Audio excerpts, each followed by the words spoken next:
Whereabouts in Australia are you from? Sydney. Right. I'm north of the bridge. But you travel all around the world doing distance races. Where I can, yes. Quite a way to see the world. It is. I mean, it is. It's a unique way of seeing a place and interacting with people. More so here, because you're literally on the streets for such a long day. Yeah. But yes, no, I have done a lot of global races. How do you find this course? It's quite unusual, isn't it? It is unusual. Look, look, course is kind of, it's what you choose to see, I guess. So, you know, you have moments where, you know, you've got the trees and you think that is just amazing. And then I noticed this house across the road's got like a nighttime garden with fluorescent lights, and it's a bit of a display. It took me third day till I realised that. Yeah, you keep finding new things on these courses, and that's what I quite like about the loot races.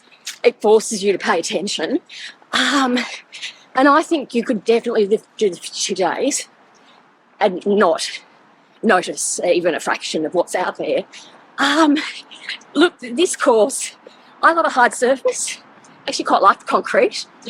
What I do not like are uneven pavers. And so I find, particularly in the dark, I really have to pay a lot of attention that I don't trip. And you know, I don't lift my knees a lot, so I really have to be careful.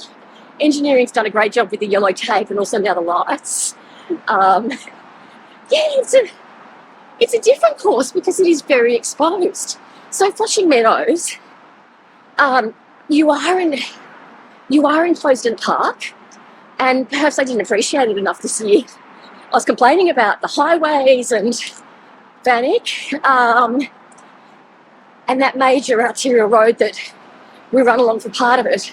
But I now think I should have appreciated the fact that we were in this quite protected sort of space. Here's kind of interesting because you're from Grand Central, and particularly I prefer this direction at night on this stretch because it's a light behind me. When it's a headlight and it's coming at you, it can be quite blinding, and it's a really interesting course. It's good you find it interesting. I know, the monotony, I know. I guess you have to look. Does that ever get to you, been out on the course for 8 hours? Yeah, it does. It does. Last night, the last few laps were very Groundhog Day for me. And I was counting, you know, I sort of had my mileage done for the day. I wanted to have a tiny buffer. I was counting those laps down. For about the last hour, you've just got whatever it was, 4 more, Anabel, just 4 more times. Do you have any strategies for getting through those difficult times? Yeah, look, various things. Sometimes the music can be nice if you really just want a distraction. I also do a lot of a meditation technique I've been taught, this see, feel, hear. I particularly will just go into this meditation where I'm hearing and I'm listening to the soundscape, but I try and do it in a way that's, well, I guess that's the point of meditating, isn't it? You're trying not to be reactive to the fact that actually there's people hurting it. You've got sirens, all kinds of crazy stuff going on around you. I sometimes just do that to get out of my own head and my frustration, with the monotony. So that's one thing I've been trying. And because we're all such different sort of paces, we have the bits we like to run, the bits we like to walk. It's probably I've so far found it a bit harder to lock in behind somebody and sort of feel like I'm not alone out here. Instead, I feel like we're ships in the night, for me, on this course at this point. But yeah, look, I mean, I don't know how I feel about the monotony. in a week or 2 weeks. Or... I'll ask you in 3 weeks' time.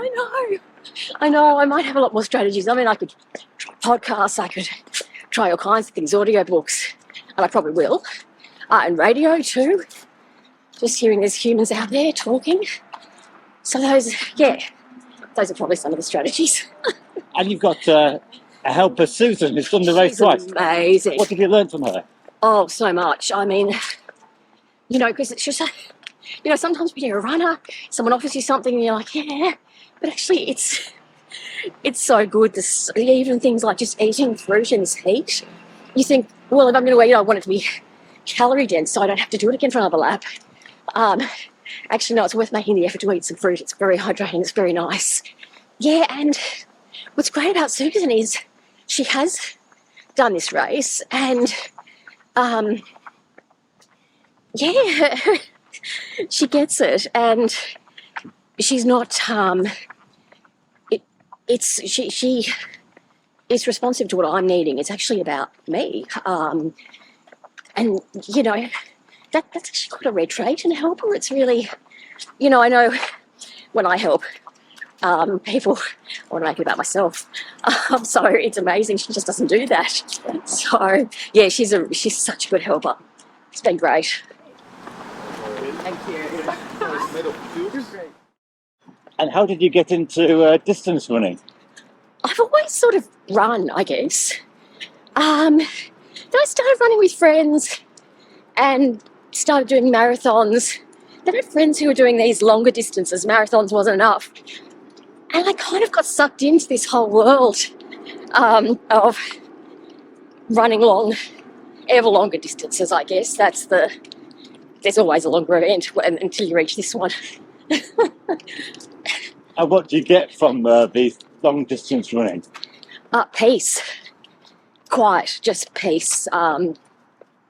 I guess a respite from the world, from day-to-day life. Headspace. And yeah, just calm, really.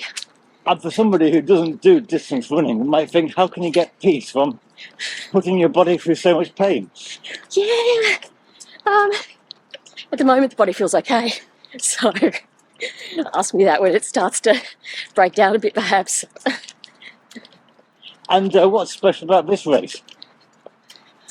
I guess the support, the Shri Чинмоя marathon team, what it's about, that it's not just about place or records or any of that. It is very much your own journey, I guess. Well, it's self-transcendence, the pursuit of it. Yeah. So. And what does self-transcendence mean to you? What are you trying to transcend this race?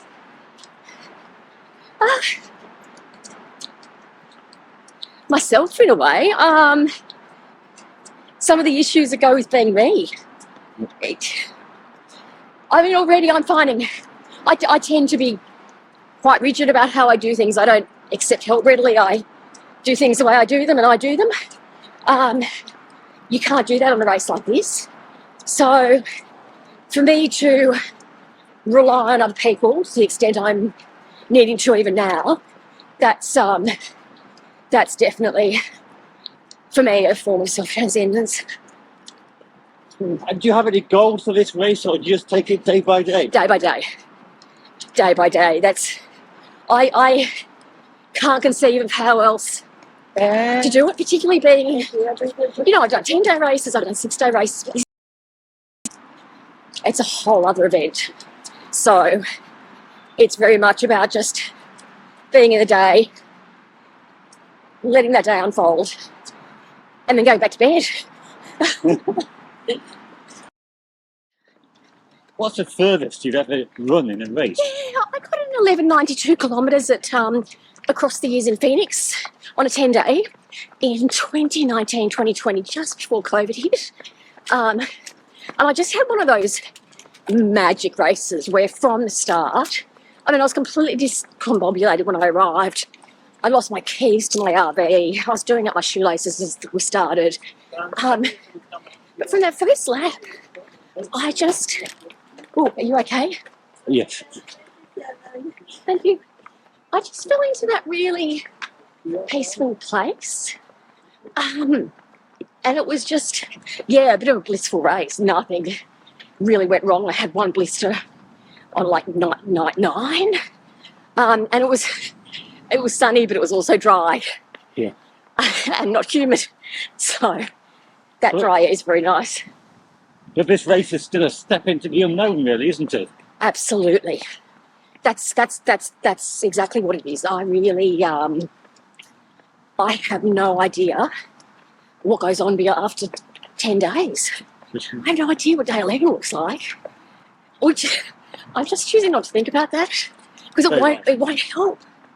Yeah. I just have to see what happens when I arrive there. It's all completely unknown.